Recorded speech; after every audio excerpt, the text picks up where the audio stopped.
বুকের ভেতরে যদি এখনও ক্রোয়েশিয়ার সেই দুঃস্বপ্নটা লুকিয়ে থাকে তাহলে আজকের এই জয়টা আপনার জন্য শুধু একটা ম্যাচ জয় না, এটা একটা প্রতিশোধ, একটা স্বস্তি, একটা আবেগের বিস্ফোরণ। সেই বিশ্বকাপ, সেই হার, আর সবচেয়ে বেশি নেইমারের চোখের জল আজও ভুলতে পারেননি কেউ।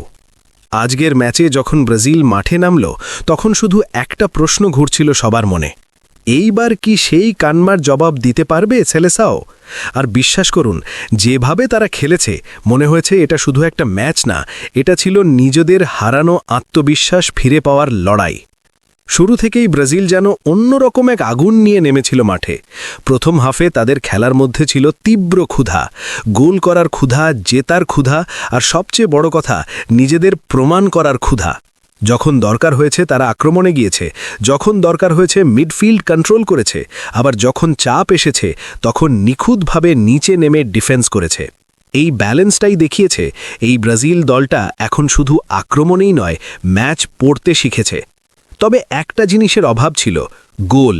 প্রথম হাফেই অন্তত 3টে গোল হওয়ার মতো সুযোগ তৈরি করেছিল ব্রাজিল, কিন্তু ক্রোয়েশিয়ার গোলকিপার যেন দেওয়াল হয়ে দাঁড়িয়েছিলেন, প্রতিটা শট ঠেকিয়ে দিচ্ছিলেন অবিশ্বাস্যভাবে।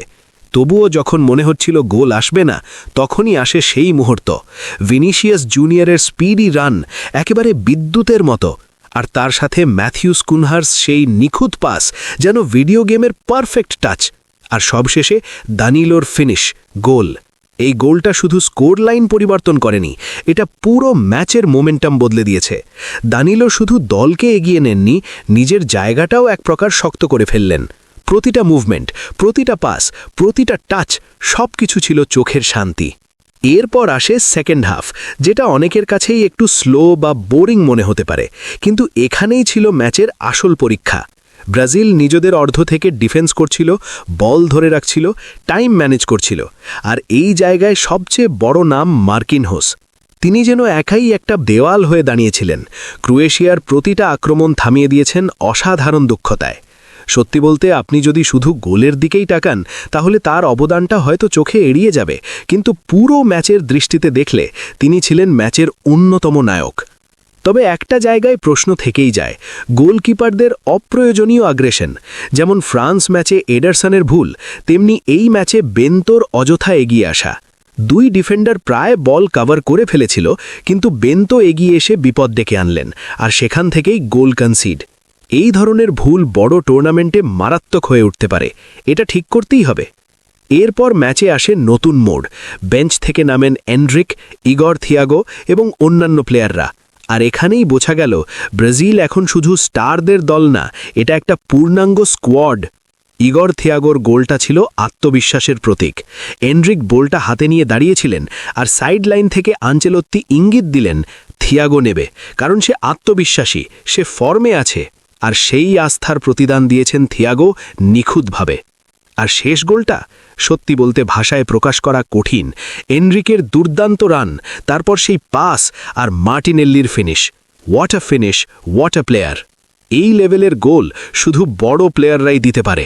প্রিমিয়ার লিগে আমরা যেই মার্টিনেল্লিকে দেখি, আজ তিনি ব্রাজিলের জার্সিতেও সেই ম্যাজিক দেখালেন। এটা শুধু একটা গোল না, এটা একটা বার্তা। তিনি প্রস্তুত, বড় মঞ্চের জন্য প্রস্তুত। সব মিলিয়ে এই ম্যাচে ব্রাজিল অনেক কিছু অর্জন করেছে। ফ্রান্সের বিপক্ষে যে এলোমেলো পারফরমেন্স ছিল, তার ঠিক বিপরীতে এখানে ছিল গুছানো, পরিকল্পিত এবং পরিণত ফুটবল। যখন দরকার ছিল আক্রমণ করেছে, যখন দরকার ছিল ডিফেন্স করেছে, আর সুযোগ পেলেই কাউন্টার অ্যাটাকে ম্যাচ শেষ করেছে। এটাই বড় দলের পরিচয়। অপ্রাপ্তির জায়গা খুবই কম, শুধু গোলকিপারের ভুলটা বাদ দিলে ম্যাচটা প্রায় নিখুঁত বলা যায়। কিন্তু এই ছোট ছোট ভুলই বড় টুর্নামেন্টে বড় সমস্যা তৈরি করতে পারে। সেই জায়গায় কাজ করতে হবে। সবশেষে একটা কথাই বলা যায়, এই ম্যাচটা ছিল নেইমারের কান্নার একটা আংশিক জবাব। পুরোটা না হলেও একটা শক্ত বার্তা, ব্রাজিল ফিরে এসেছে। এখন প্রশ্ন হলো, এই ধারাবাহিকতা তারা ধরে রাখতে পারবে তো? আপনার মতে এই ম্যাচে সবচেয়ে বড় নায়ক কে? মার্কিনহোস, ভিনিসিয়াস নাকি মার্টিনেল্লি? কমেন্টে জানাতে ভুলবেন না। আবারও দেখা হবে পরবর্তী ভিডিওতে। ততক্ষণ পর্যন্ত ভালো থাকুন।